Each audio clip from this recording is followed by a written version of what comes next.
ঢাকা কলেজের সংগ্রামী বন্ধুগণ, আপনারা জানেন আমরা গত কয়েকদিন যাবৎ আমাদের ছাত্র সমাজের প্রাণের এক দফা দাবি বাস্তবায়নের জন্য আমরা রাজপথে গাম ছড়াচ্ছি।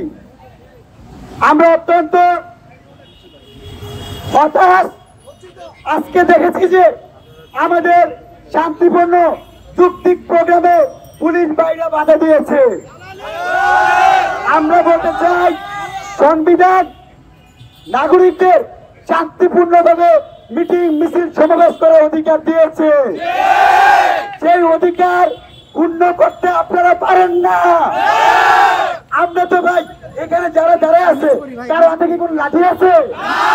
কারো হাতে কি কোনো অন্য কোনো কিছু আছে? আমরা কি সবাই নিরস্ত্র না? তাহলে নিরস্ত্র জনগণের উপর, নিরস্ত্র সাধারণ শিক্ষার্থীদের উপর পুলিশ বাহিনীরা কেন বাধা দিবে? আমাদের শান্তিপূর্ণ প্রোগ্রামে পুলিশ বাহিনীর এই আচরণকে আমরা তীব্র নিন্দা জানাচ্ছি।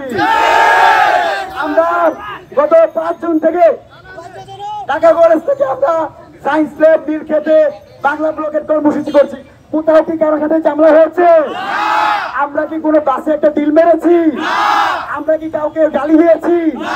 আমাদের একটা শান্তিপূর্ণভাবে প্রোগ্রামে, যৌক্তিক প্রোগ্রামে পুলিশ ভাইদের কাছে উদাত্ত আহ্বান জানাই, আপনারা আমাদের পাশে এসে দাঁড়ান। আপনাদের ভাই সন্তানরাও কিন্তু চাকরি লাগবে তাদের।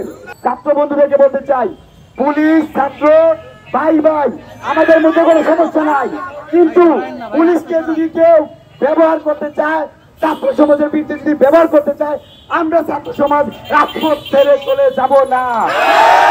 আমাদের যৌক্তিক দাবি বাস্তবায়নের লক্ষ্যে আমরা মাননীয় প্রধানমন্ত্রী শেখ হাসিনার কাছে আমরা উদাত্ত আহ্বান জানাই, আপনারা ছাত্র সমাজের এক দফা দাবি মেনে নিয়ে আমাদেরকে পড়ার টেবিলে ফিরে যেতে সহযোগিতা করুন।